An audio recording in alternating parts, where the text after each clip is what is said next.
Wow, good afternoon and welcome to Bigfoot and Company. This is Dr. John along with Matthew Delph. Matt, how are you today? I'm doing great. How are you? I'm good. Well, not really. It's freezing cold in Myrtle Beach. I can tell you that I don't even think Bigfoot could be out today. He'd be hunkering down in the cave somewhere in the fire, I bet you. But yeah, it's hazy and cold here as well. I know, and I know that you're up in southwestern Virginia. Let me ask you something. Are you guys supposed to get another blanket of snow here? Well, we were supposed to get one this past weekend, but it kind of went north of us, and all we got was mostly rain. It was a little bit of snow on the top of the mountains, the higher elevations, but we missed it this go-around. I don't know about next go-around. I haven't checked the weather, but I'm ready for it to be summertime already. Exactly. Well, Matt, I think that's why we got a hold of our guest.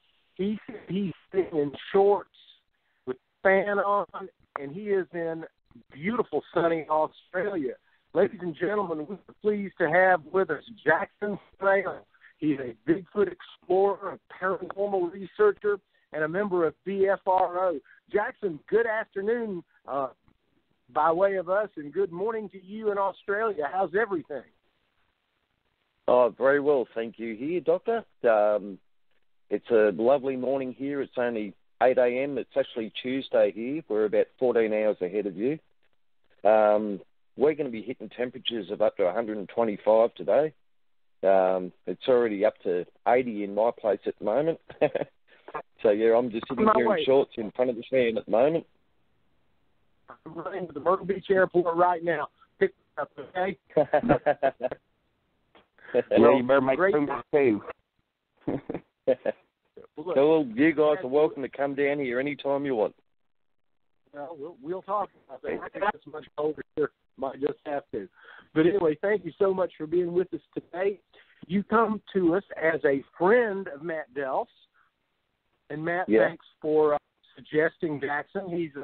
I spoke with him some last night. He's quite an accomplished fellow. He's got a long list of things that he does. He's an artist, but also a Bigfoot researcher, explorer, and paranormal guy. Kind of like I call myself a paranormal guy too. So, Jackson, tell us a little bit about everybody. Tell us where you're from and kind of locate it for us. Tell us if it's north, south, east, west in Australia, because a lot of us don't know much. I mean, we probably know where Melbourne and Sydney are, but that might be about it for me. Tell us exactly where you're from and what kinds of Bigfoot activities are you interested in and do you take part of?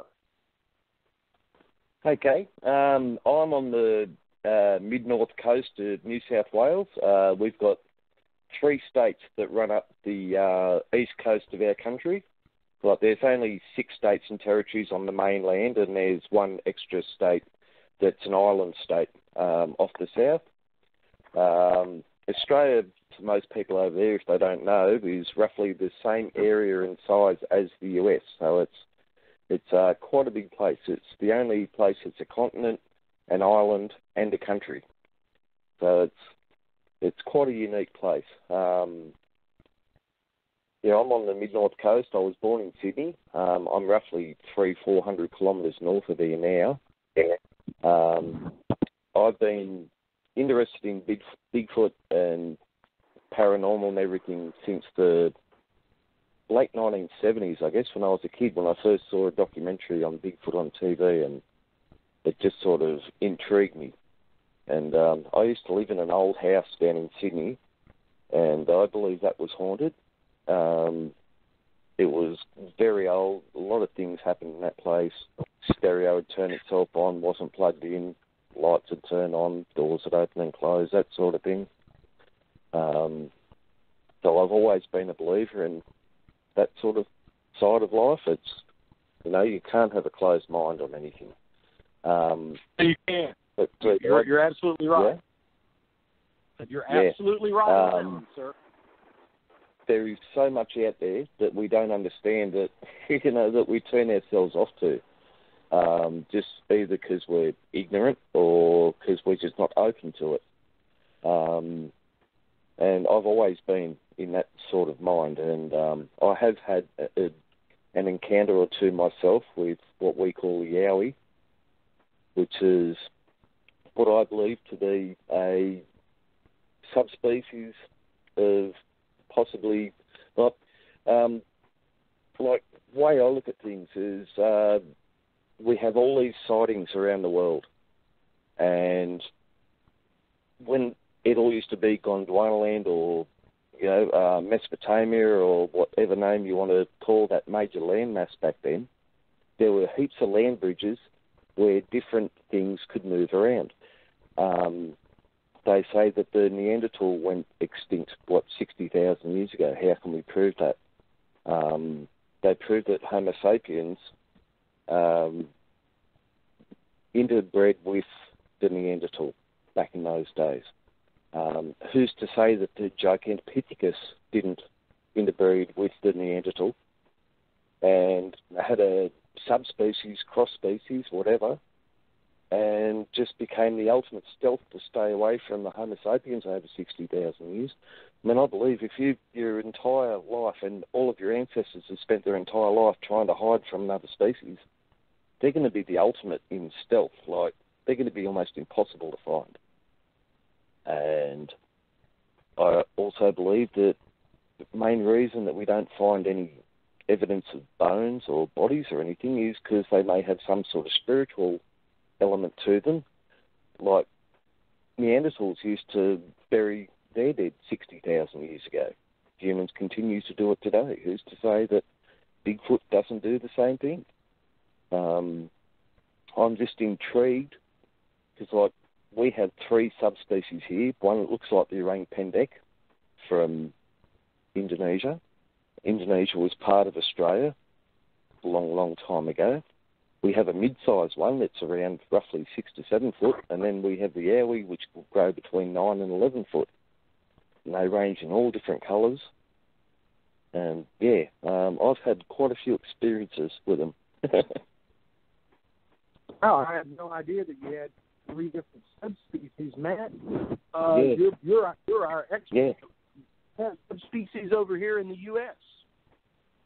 Well, they've got what they consider over here in the U.S. They've got the skunk ape. They consider that more south. I think a lot of it, though, is you've got, just your region pretty much. They got the grass man up towards Ohio, which is a bigger, much more aggressive. Out west, you've got your kind of the cone-shaped head, the Sasquatch that, like from the Patty film, a lot of it out west there. But I believe there's more species than what they're actually classifying.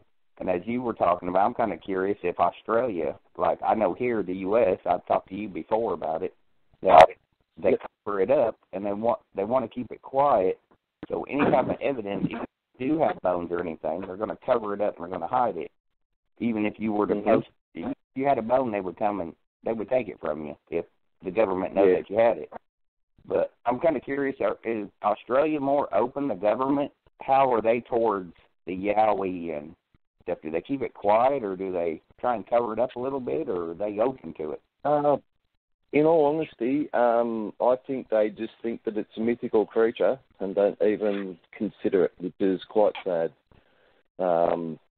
Like over here, the amount of open land that we've got, like I think I was telling you last night on the phone, last night for me, the area of your Grand Canyon is, 1,900 square miles? Our Blue Mountain area is almost as deep. It covers 4,320 square miles, and it's all dense forest. People have gone in and not come out, and there have been many sightings in there. I'm not speculating that they were taken, but it's just such a broad expanse of forest that you just get lost in there. And there's no way that nothing couldn't be in there that hasn't been discovered, because there's so many parts of that forest that haven't even been looked at yet. We have a mountain range that runs up the east coast of Australia, goes for over 2,100 miles in length, and it's all forest. I've had a sighting up near the Queensland border. Like I'm in New South Wales on the mid-north coast. Queensland runs the entire north area of Australia. I've had an experience up there at a friend's property. He invited me over and said, look, I've got some weird stuff going on. Come out and see what you think. And I went and stayed at his property one day. It was on roughly 250 acres. It was an old dairy bales that had been converted into a cabin. And we're in there one night and we hear this huge bang on the side of the cabin. I'm thinking, what's that? Like there was horses, but they were in stables. We've got cows, but they're in the paddock. Then there's another huge bang. And then there was a huge crash. We've gone outside, two big, huge lumps of wood beside the cabin. We had a 3,000-gallon water tank that was almost 3/4 full, about 5 foot off the ground. The thing was pushed off the stand. Now, I don't know. Yeah. The smell was just, gagging. Let's see, it was sort of like a cross between really, really bad body odour, something really like, couldn't really get any prints or anything from anything that had been around on the ground as it was all shale rock. But for something to be able to push a water tank that full off the stand, 5 foot off the ground, and that smell, that was my first encounter. And I've been hooked ever since. That smell is interesting because that's whenever I had my encounter, that was the first thing that I noticed. Anytime it was around, it left that odor. And it was like you described, it's really nasty. You won't forget it. I mean, it's a nasty smell. Oh, you can't describe it. It's just the worst BO, death stench, wet dog sort of, you can't really put it into words, can you? Yeah, I definitely agree. And something to push over that water tank, you'd have to be pretty strong. Something, to be able to push over 3/4 full 3,000-gallon tank off a 5 foot stand. Now, did you notice how the animals were acting? Did you notice that the horses or anything? Like an animal? They were going crazy. They were going crazy. We had an enclosed pig pen with 4 5 foot fences on it. 2 were missing the next morning. Nothing was touched except for the roof. Now, were the pigs missing? Yeah, 2 were missing. Yep, I've heard a lot of encounters around pigs. Yep, none of the fences were breached or touched in any way, but there were 2 pigs missing, and there was disturbance on the roof of the pen. So they just lifted right up. How big were these hogs? Oh, gee, these things, like, the ones we get down here are up to 11 foot tall. Okay, so they were, how many pounds would you say? Probably pounds, I'd say easily 600 to 1,000. Oh, wow. So it'd take a lot of strength. Those are the big ones, those are the big ones. The smaller ones, like the orang pendek, they're around 5 foot. They only hit probably around 250, 300 pound. Then you've got the mid-sized ones up to around 500, 600 pound, and the large ones get up to 1,000. Had there been any sightings in that area, or the last ones that I've heard of were up around the New South Wales Queensland border, and there's been a bit going on up there. I've heard from one fella up there a little while ago that he's found a couple of his goats strung up in a tree, about 8, 9 foot off the ground, and it looks like they've been ripped open. All their stomachs have been taken, just all the internal organs, legs broken. Wow. Yeah, I don't know, would it put something up in the tree that high? Break legs and just take the innards, but yeah. Been a few things going on around here. So, definitely. Yeah. Well, we don't have bears or anything here, so the only ones we have are drop bears. I'm not sure if you've heard of a drop bear. I don't think so. What is that? That's sort of a joke we have with the tourists here. Like, they call koalas koala bears, but they're not really a bear, they're a marsupial. But we have this story, something that's called a drop bear. That's sort of like a vampire koala that drops out of trees and attacks people. Yeah, okay. That's why they call it a drop bear. Yeah.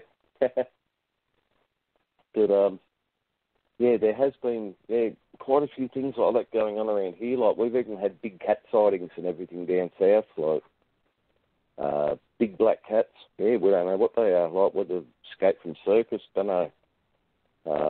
There's still been sightings of the thylacine, which is the Tasmanian tiger. It was thought to be extinct since the 1930s.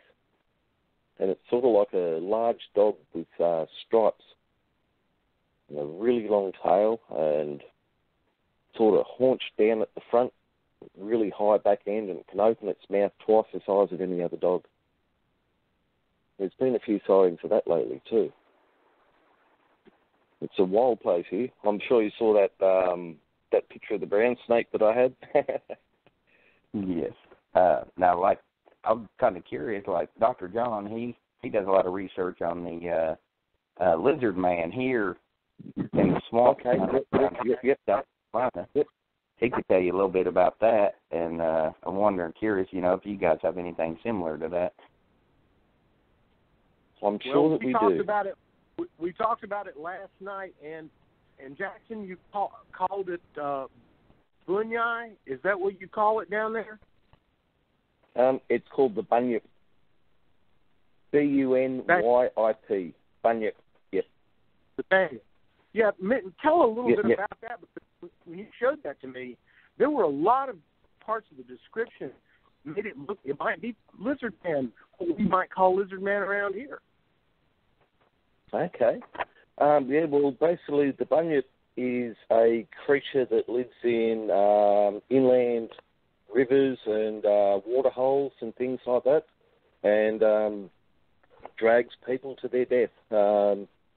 It's been described as a cross between, like, lizard-like, possibly, some people cross it between, like, a reptile and a cow. There's many different descriptions of it, but it's like the Aboriginals here in Australia. They've been here for, like, we've got cave paintings from 50, 60,000 years ago, and there are many Dreamtime stories, like, because there was no actual writing for the Aboriginals here in Australia, that they told everything through story, which they call a Dreamtime, from the ancestors, and they've been telling stories of the bunyip and the hairy man, which is what they call a yowie or Bigfoot. It's been going on for thousands and thousands of years here, being passed down through the Dreamtime, passed through the stories from the elders to the, to the children and through the generations. And there's many different descriptions of the bunyip. One would be, very similar to what you would call the lizard man, and I'm not sure if it was just a story told to children to keep them away from the water because of the crocodiles and stuff. But there have been quite a few sightings that I have heard of here, and it sounds like nothing else that I could describe. Like, I know many different animals here in Australia. Like, I've been studying animals my whole life, and some of the descriptions I've heard is like nothing that I have seen or read of before. So there's got to be a lot more to it. I mean, you've got to keep an open mind, as I was saying before. And I definitely believe in all these things, because as I said, I've had those experiences with the Yowie. I'm thinking, well, the Yowie's there. I've heard all these other sightings of other things. So who's to say that this, we can't discredit it just because not many people have seen it. You know what I mean? It takes us believers to be able to... Sorry? I was saying, we have had a sizable number of people see the lizard man around here. It comes in cycles. Yep. And I identified that when I interviewed a fellow from Bishopville, he told me that lizard man seems to come around during periods of low rainfall and high heat, because that's when the salt water gets pushed away from, because rivers flow out to the ocean in general. But the salt water, when the rivers and the lakes get dry, the salt water encroaches more into to the Midlands of our state. And that's when we tend to see this thing we call the lizard man. I mean, there are cases of lizard man from dawn of time in that area. There are Indian legends about it and all. And today, 6 months ago, I had a very good, credible friend have some vandalism at her house to a fence that she had. And she said, John, it had to be something very strong and very big, like a lizard man, because no human being could rip boards off of a metal frame that were put in there with 1.5 screws. Oh, yeah. So, inch and a half screws. That's, yeah. Yeah, it would take something 8 to 10 feet tall that's pure muscle, like a lizard man. We have a lot of things like that. And what I do want to do, we've talked about having you back, and I'll share that with everybody before the show's over. But here in about a month or so, I would like to get you online with if I can arrange to have him with us on the show. He wrote the book, Lizard Man, The True Story of the Monster of Bishopville. And I think the two of you would have quite a lively... Pardon? I said that'd be great. Yeah, I'll see what I can do. I'll check in with Lyle. I check in with him frequently and see if we can get you two on here to talk about the Bishopville version of Lizard Man versus the Bunyip from Australia, and see if there's, what is the commonality. I mean, I think that's very important to do, explore these things. And that'd be interesting. I was just going to say, I've got something to pose to you. You said that the lizard man is seen when it's dry and a lot of heat, yeah? Right, because the salt water encroaches and the lizard man comes in toward the center of the state. Well, I'm thinking too, like, lizard man would be reptile, or reptilian would be cold-blooded, so the heat and everything as well would make him more active as well, yeah? I think that he likes the salt water, and that's when it's hot, the salt water is going to encroach from the coast up toward the Midlands, and that's why I don't think he likes salt water, and that's what that we were talking about. So yeah, I will gather all of this information. I've got a couple of articles that I wrote about a year ago, and I'll get those to you so that you can see a little bit about my research and see what it brought, and then we'll certainly at least have you and Matt on the show, and we might see if we can get Lyle and have a good old time talking about Bunyip and Lizard Man. Might not be Bigfoot, but they're related. They're all cryptids, most right? definitely. Yeah, that makes a lot of sense with the water, because if it's coming in and it's a freshwater reptilian, it's going to be looking for, better. I mean, yeah, exactly. It's kind of like here, where I live at the bottom of the mountain in the summertime. We got timber rattlers on the mountain, but when it's dry, hot, and the water levels are low, they come down off the mountain looking for fresh water. So same thing I'd say with lizard man. Same exact scenario. Good point. Right. Good point. Now I want to end with another question for Jackson. You identified, if I'm correct, 3 different types Bigfoot species in Australia, correct? Yep. 3 different types have been seen. Like, All right, can you describe, and then please tell us any other stories you wish, but can you describe, are there any differences in the behavior of the 3? Like Matt had mentioned, the behavior of the Bigfoot in the middle of the country, maybe that, the one you encountered in Indiana, he said it was much more aggressive than some of the ones we have down here. So Jackson, do you have any differences in behavior or anything for the 3 different species that might be existing in Australia? Yep. From what I've heard, I haven't seen the smaller ones myself, but I have heard stories. They're very elusive. They might bob out behind a tree. They don't really interact with people. They try and stay away from people as much as possible. You've got the mid-range ones, which are a little bit more inquisitive. They'll come out into the open more, maybe throw a small rock or something, just to get your attention. And then the big ones, that's what I assume pushed their water tank off and threw those 2 huge lumps of wood at they do range in intensity. The larger ones are a lot more aggressive. Smaller ones are a lot more timid. They tend to stay out of the limelight, so to speak. Okay. Do you happen to have or know if there are differences? Sorry, I missed that. Are you aware of any differences in the footprint between the 3 subspecies?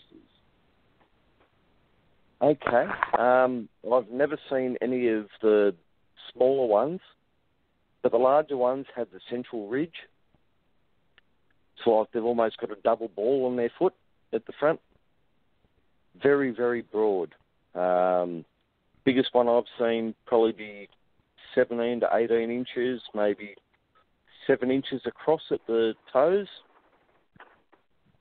And, quite deep. Gigantic. Probably impressed a good 3-4 inches into the ground in some spots.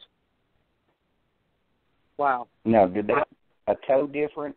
Like, for example, like a gorilla has that thumb, like on their toe, on their Yep. and it sticks out there like a gorilla or whatever. Have you noticed anything like that? Like here in the States, they've had different tracks like they found. Some of them had 3 toes, 4 toes, and a lot of that I think is due to the population is really low, and it could be inbreeding, which causing deformities, or they could lose a toe through the on a rock or anything like that. But I think a lot of it's just being deformed from them inbreeding because population is so low. But have you noticed any difference in like the toes or the number of toes over there? I've seen a few prints here where all 5 toes are the same length. I've seen other prints where the big toe is offset slightly to the side. Some of the tracks that have been recorded here, like it's almost like they're walking on a tightrope, but the prints are about 3 feet apart, 4 feet apart.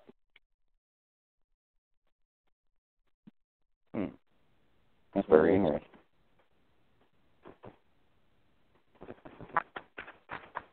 Very interesting. I mean, This is great information. This is one thing that I was hoping that we could get is to do a little bit of a comparison between those in Australia with those here. That's not anything, Matt, correct me if I'm wrong, but I have not seen anyone really discuss something like that. Have you? The differences between I've seen the difference. I mean, I'm not the prints from, like, for example, Australia to here, but like here I've seen a lot of them describe the tracks, and what's kind of cool is the dermal ridges on the bottom of the foot and some of the tracks here in the United States, they would get the track, and it's kind of like, how we have our fingerprints, the dermal ridges. They're same kind of type of dermal ridges that was found 20 years, 30 years ago up in Washington is very similar to ones that they find over here on the East Coast. It's from the same species, they can tell. Of course, it's a little bit different, kind of like fingerprints, but it's the same species, they can tell.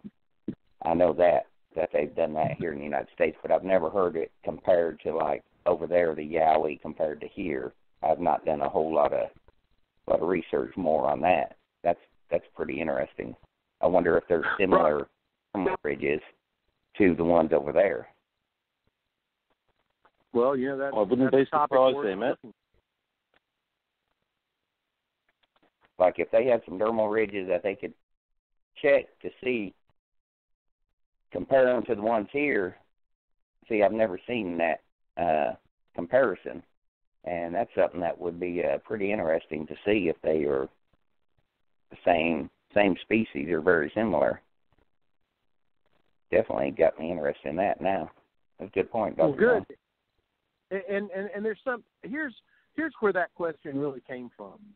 I'm a member at Matt, as you know, I've done a lot of speaking on the Mandela effect and parallel universes and high dimensions, lower dimensions.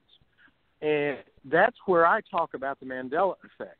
And I mean, I'm a member of a number of Mandela effect groups. Everybody's talking about, well, we noticed this, we noticed this, we noticed this.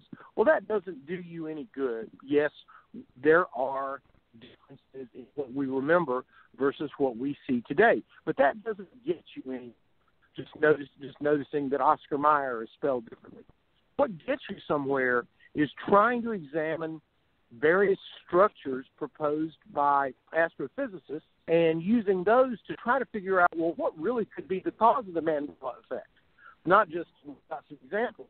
And that's one thing that I like for us to look at is let's look at some comparisons, and let's talk about the difference in the species. I got another question for you on that same line, Jackson. Yeah. With this. In the United States, the federal government and the state government and the parks do not like to talk about Bigfoot. They do not like that subject. They won't talk about it. They move the topic of the conversation around. It's like no news is no news, and we're not going to tell you. What is the general feeling of your government and your state governments about acknowledging the existence or non-existence of Bigfoot? What does your government say? What's their standard position? They just laugh it out of Parliament. They wouldn't even believe that anything like that even exists here. It's probably the lowest thing on their agenda ever, which is quite sad, really. There's a small population of us here in Australia that are knowers, and we try to do what we can to, preserve them. It's so hard in this country. It's like they're not acknowledged at all. It's ridiculous. It's really sad. There you go, Matt. Not much difference there, is there? No. Not much difference at all. Well, yeah, they're definitely. And I can say, and I've said this before, and I don't mind saying it. I'm not mentioning any names, but it's a fact that our Park Service does Bigfoot training for the rangers on an annual basis. They do that for a reason. Don't know why. They do it, and I've seen training agendas that have Bigfoot 101. So yeah, I mean, we don't talk about it here. I saw that one place over there. I saw one place over there passed a government audit or something to make killing them illegal. Yes. Yeah, they've actually my research area is it's a sanctuary, and it's illegal to kill them. There's been a lot of sightings up there, but they made it illegal to kill them. But the government acknowledged it in 1975 here, and they had made up a U.S. Army Corps of Engineers in 1975 in the state of Washington. They had to have a atlas of every species of animal and plant and everything that's in that state so the government can go in there and work. And they made this atlas, and they have Bigfoot or Sasquatch listed as a species there. And they spent $200,000 of taxpayers' dollars, and they created this, but yet they still want to keep it hidden. And I believe that I believe the government, like I said, that's a whole different episode I could go on, but I know for a fact that the government covers it up, and they're going in and they're killing these things and they're wiping them out. Why? I do not know. Maybe because of mass hysteria, maybe because Pacific Northwest logging industry, they would lose all that because it would be an endangered species. But for some reason, they have an agenda to get rid of these things and to keep it covered up as much as possible. And they will make a mockery of it so people will laugh, and they try and find these people that have had encounters or put them on TV to make a mockery of the witnesses. So the people that just sit in their house, don't go out in the woods, and don't know anything, of course they're going to think, oh, these guys are crazy, and that's what the government wants everybody to think around here. And the parks, I've told you stories, they don't want certain areas I know of. They basically tell me stay away from that area. Nothing going on there, but yet they tell me stay away from it, so there's obviously something going on there. But yeah, well, there must be. They wouldn't tell you to stay away from something if there's nothing there. Exactly. Oh, it's dangerous, but there's nothing there. That's ridiculous. Yeah. Yes, yeah. You've got my theory of reality. My theory of reality is if you can't see it, it's not there. But if you can see it, it's there. And if they tell you avoid this, it's there. It's a fact. It's like UFOs. They can say UFOs don't exist, but I can show you a million pictures of them. Pardon? Yeah. It's a complete catch-22. There's nothing there that don't go in there because, it's dangerous or, you won't find anything but, it's like saying one thing and then sort of alluding to something that's the opposite. It's just crazy. I reckon. Well, I'd call it obvious, not catch-22. It's pretty obvious something's going on, and people that just don't think and don't want to explore and want to stay uninvolved, those are the ones that they'll convince. But people like me, you, and Matt Delph, people aren't going to convince us very much unless they show us the truth. Is that right, Matt? That is exactly right. Exactly right. I know that government will lie to you. I basically put it on like a parable with the UFO highway going through Area 51. It's like, it's just desert. There's nothing there, but if you come here, you'll get shot. Yeah. It's like they're saying one thing, but it's something completely the opposite. Yep. Well, I guess that's the hand of cards we have been dealt, so we better be a little careful about it and just go on and enjoy ourselves, because we like, all three of us like exploring what folks call the supernatural. I mean, my great example story is 125 years ago, if you had told someone that there would be a little black box that was about 5 inches long and about 3 inches wide, and that you could look into it and talk to someone on the other side of the world, they would have said that's crap. Today, that's what every one of us has, which is a cell phone. So, I mean, it's just hard to convince some people, and there are programs out there to keep information away. So we better not talk any more about that or the Men in Black. That's all. Yeah. Well, it's like saying if you went back 60 years ago and told people back in 1969 that there'd be mobile phones or cell phones these days, that it'd have more computer power than the rocket that took Armstrong to the moon. And that's only 60 years ago. Sorry, 50 years ago. Yeah. Right. What? Yeah, cell phones these days had more computer capacity than that rocket.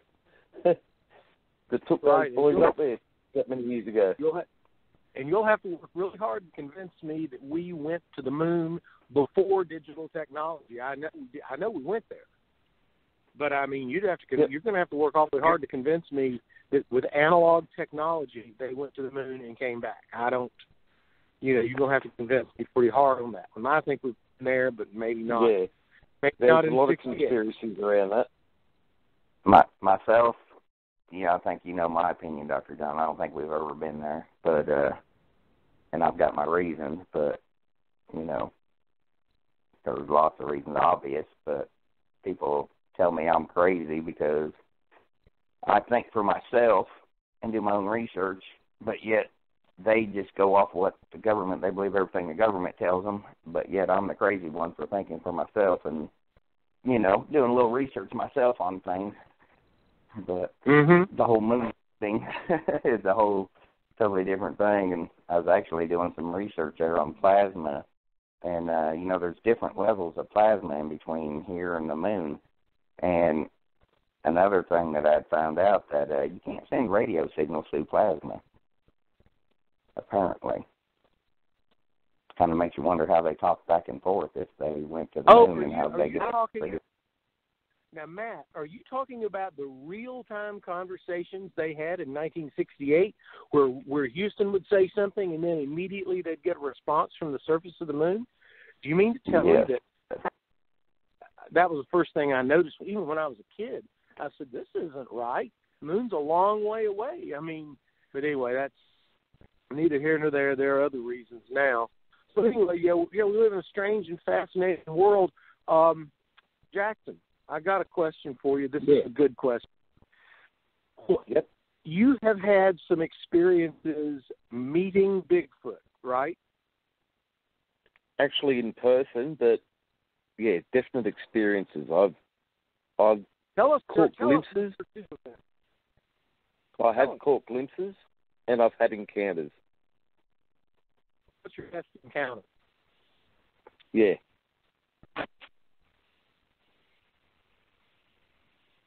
Yep, the main one was the water tank and that, and the smell. I have caught a couple of glimpses, but really, really hard to get anything of it.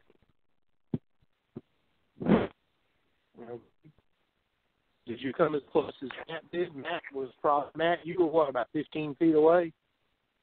I was I'd say it was farther than that.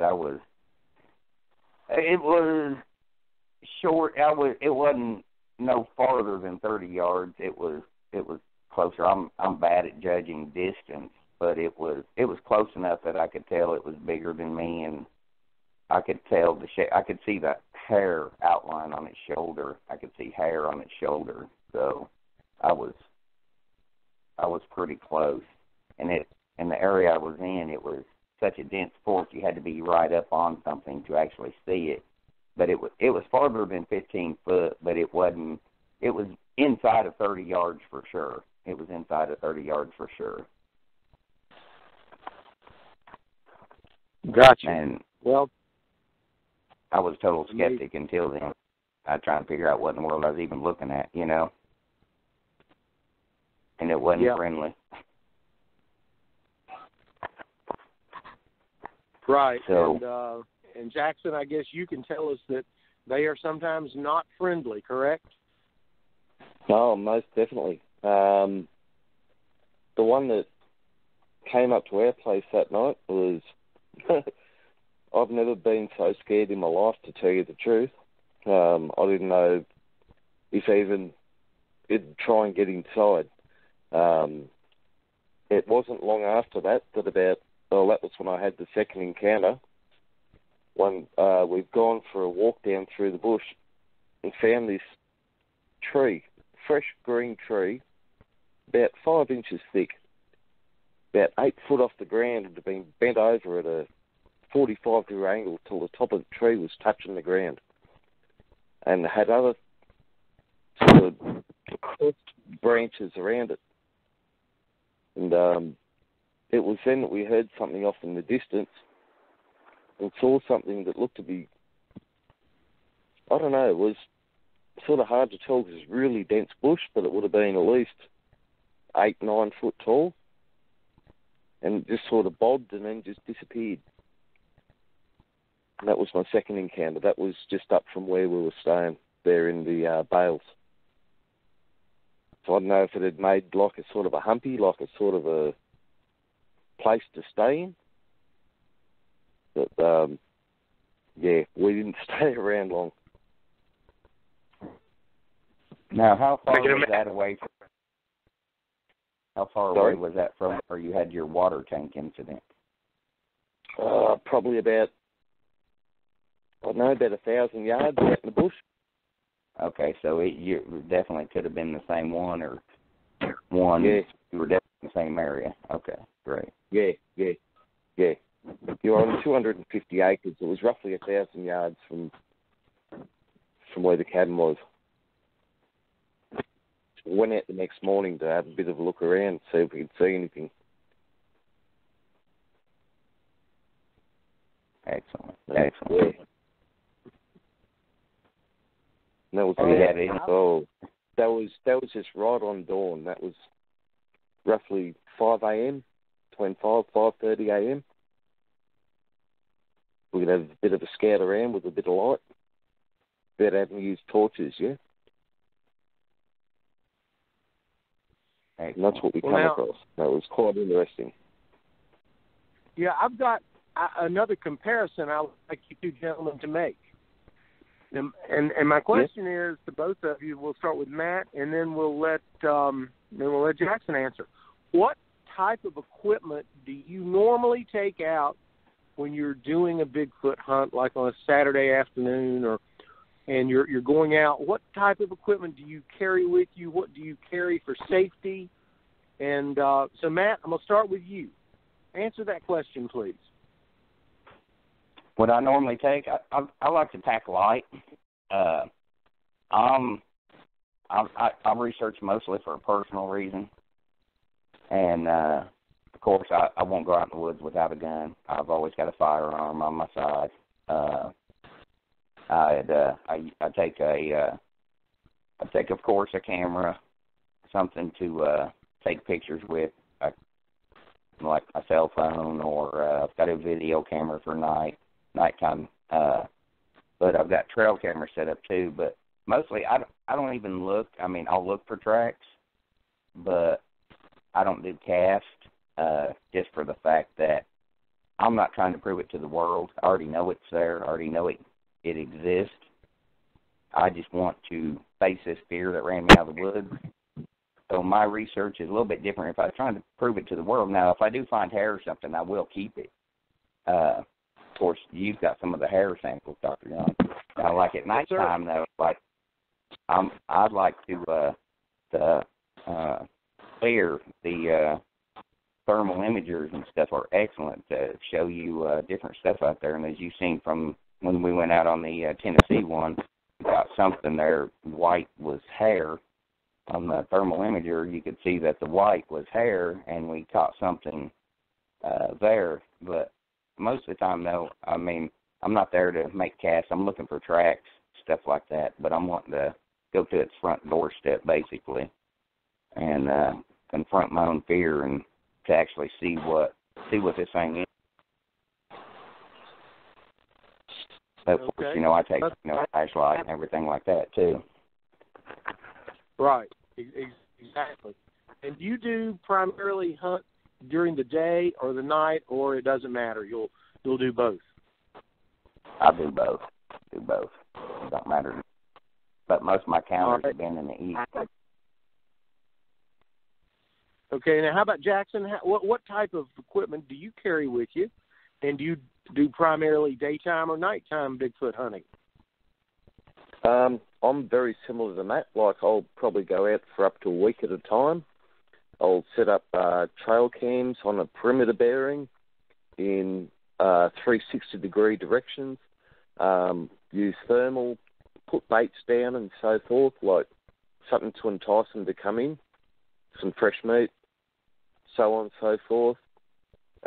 Just set up a little humpy that's well disguised and check my cameras every day. basically. Take a recorder along for any noises that I hear when I do my whoops and so on. And, basically very, very similar to that. Okay, that's one thing I need. So if I try to get a hold of you for up to a week and you don't answer, I can assume you're out hunting. Yeah, you could possibly do that, though. We do have pretty good cell range here.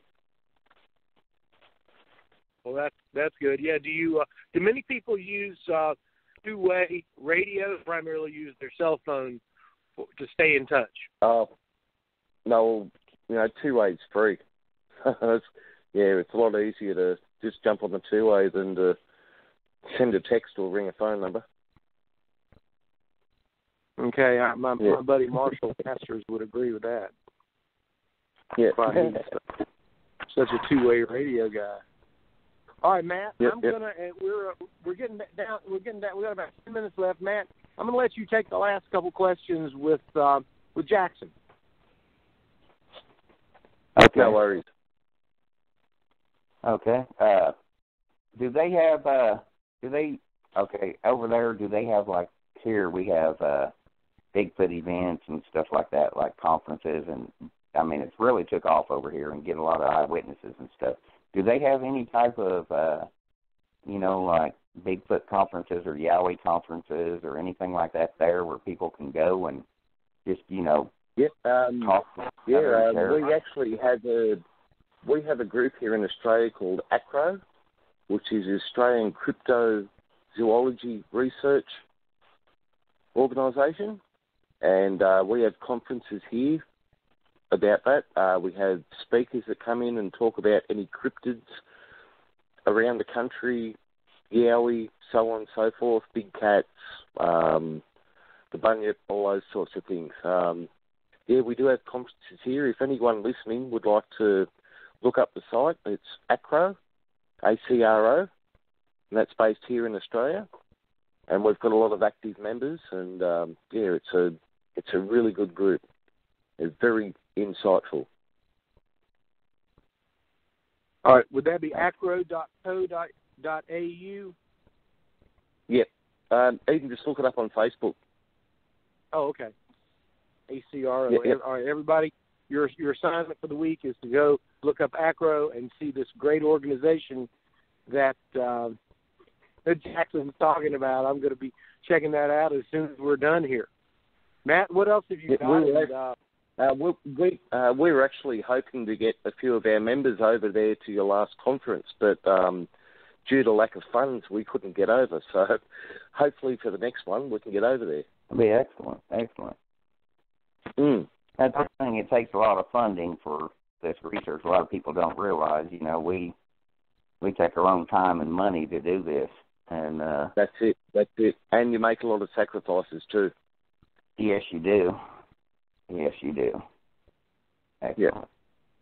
Well, we know about that. Love. Yeah, it's all about the love and the understanding and wanting to learn more about these species that are so close to us. It's I can't describe it any other way, really. Exactly. Well, I tell you what, we have enjoyed speaking with you, and I hope you'll come back and talk with us on Bigfoot and Company sometime soon. Think you could do that, Jackson? Most definitely. I'm interested in everything from Bigfoot to Nibiru, Planet X. So. Well, you just led it into my next statement. Not this week. Next Thursday night, you will be my guest on Scarycast along with Marshall Masters, and we are going to talk about Nibiru, Planet X, and all that conspiracy. So we're going to have a grand time. So we look forward to having you. That sounds good. I'll be shooting some announcements out for that, and I think we're going to have a blast. That'd be a real blast. That'd be great. Matt, I'm gonna turn it over to you for the sayonara, and then we'll be back next week at 4 p.m. Sounds great. Well, enjoyed having you here, Jackson. I'm going to. I'm sorry. I enjoyed being here, Matt. Thank you for inviting me. Oh, definitely. Do you have any research coming up that you're going to be doing, or anything that we can check back in on with you later on? Yeah.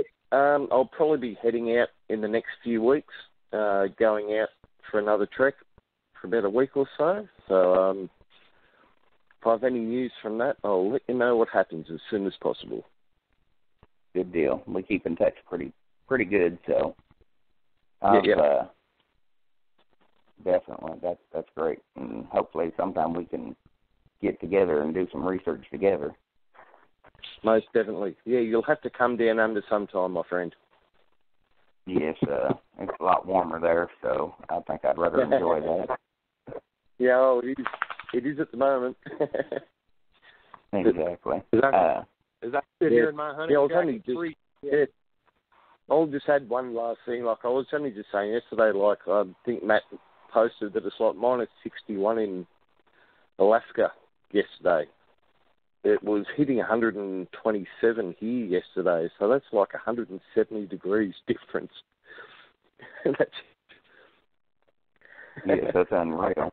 That is crazy. I'd love to go to Alaska, but I think I'll wait till summertime. Yep. All right. Well, it's been an absolute pleasure chatting with both of you gentlemen. All right, and we'll talk. We'll hear you next week. We'll hear you next week on Scarycast, Planet X and Nibiru. Yep. Matt, go out and find Bigfoot. Jackson, you do the same thing, and we'll catch everybody next week on Bigfoot and Company. Thanks a lot, everybody. Great. All right, thank you very much.